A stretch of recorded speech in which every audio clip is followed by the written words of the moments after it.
What I want to discuss is a very broad and generalized discussion of how nutrients consumed in our body work and what we need to do to devise our macronutrient planning, and specifically why we don't need to overeat certain macronutrients in order to grow, and that this theory of eating more causes more muscular growth.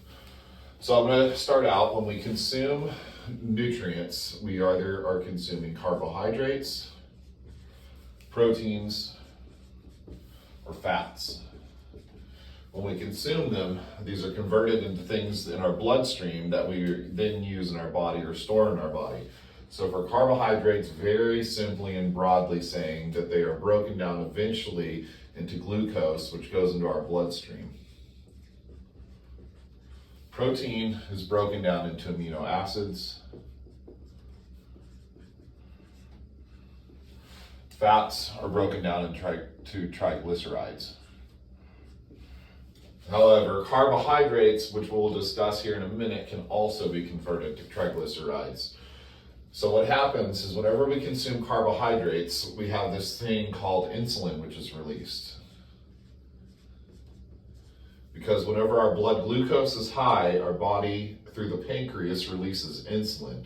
Insulin we will call the storage hormone, because that's really what it is.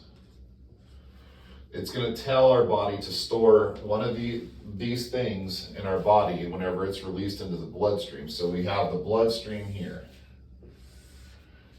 We have either blood glucose, we have amino acids, and we have triglycerides. These are all in the bloodstream. They're all going to be one of these things. Carbohydrates become glucose, protein becomes amino acids, fats become triglycerides. So we have this amount that our body can store all of these things or use all of these things. For carbohydrates, we have muscle glycogen. Let's use a bar here. For protein, we have muscle.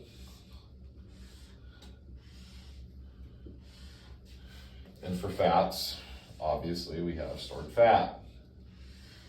All of these are storages. So we've got muscle here, glycogen here,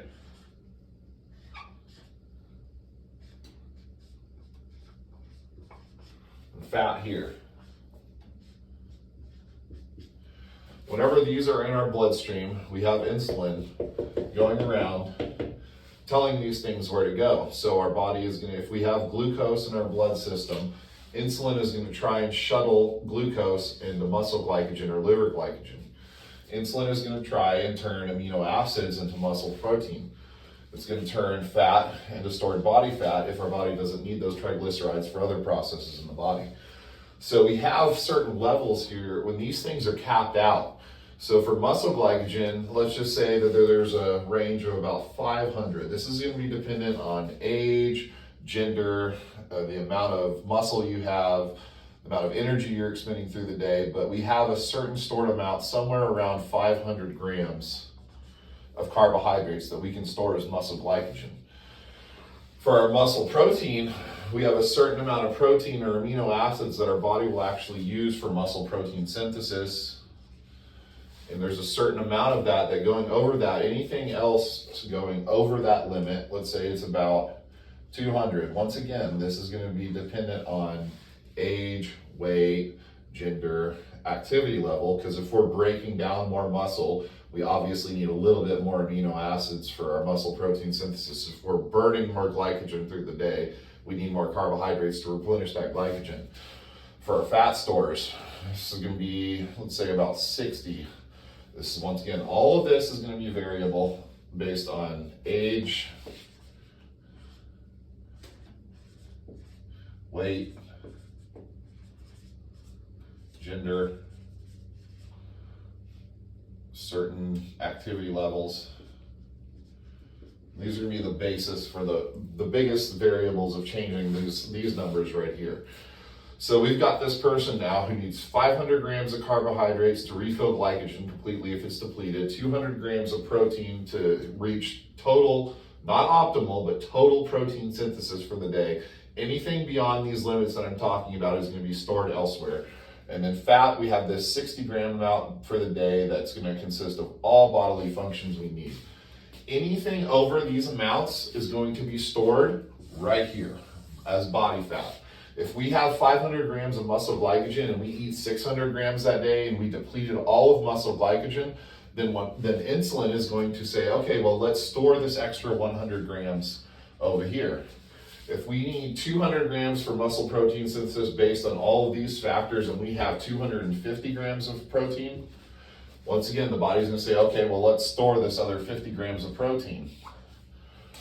If we need 60 grams of fat per day, but we're eating 100 grams of fat, that's gonna be 40 grams of fat that is gonna be stored as body fat.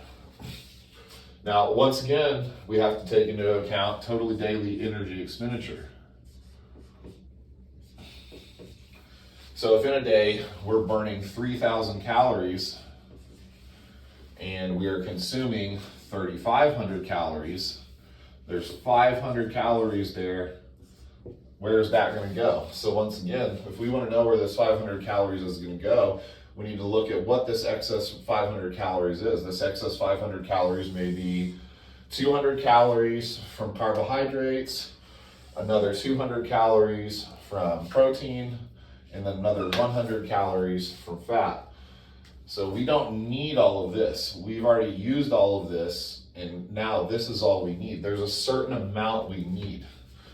So if we're trying to say we need this 500 calories, is there anything in the body that says because we're eating more than 500 calories, we've already hit the limit of protein, we've already refilled muscle glycogen, is there anything in the body that says this 500 calories is going to go towards muscle protein synthesis? No, there isn't. So this 500 calories is 100% not going to go to muscle protein synthesis. If our muscle glycogen is already full because we did it in that 3,000 calories, there is nothing that says that our body is all of a sudden going to store this extra 100 grams of carbohydrates and muscle glycogen. It has a certain limit of muscle glycogen that we can hold, liver glycogen that we can hold. Anything excess over that is not going to be stored in these two things because these two things have a limit. Once that limit is reached, it is going to be stored as body fat. So we need to be very cautious of when we are pushing calories up, why we're pushing those calories, what those calories are, and what the total daily energy expenditure is. And the total daily energy expenditure is going to be based on these things, which is why I said that these things all factor into what these upper limits are. So when we have a coach or we're doing our own calculations and we need to determine what these upper limits are because they're not so easily ascertained, we need to be looking at these factors. And when we look at a broad array of people and we look at certain people with certain activity levels, certain muscle levels, certain body fat levels, certain glycogen levels based on those factors, then we can calculate exactly what those numbers are, or at least try to come into a close proximity of those things. Another thing we can talk about is nutrient partitioning. So if we're going to try and maximize muscle protein synthesis, one thing we want to do is create an environment where insulin is high at a time when we're eating a lot of protein and when these amino acids are going to go towards muscle protein synthesis. So when we're post-workout, we might have some carbs in order to increase insulin, the storage hormone. So if we're increasing insulin, the storage hormone, it's going to increase the amount of amino acids stored as muscle protein.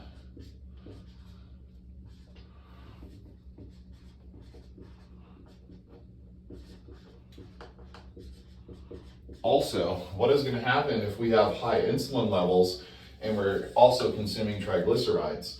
It's going to send that, it's going to be more preferential if we have a high amount of blood glucose, which is also going to make us have higher insulin levels to try and shuttle in that blood glucose, and we have triglycerides floating around in our blood system, it's going to try and shuttle those triglycerides into fats.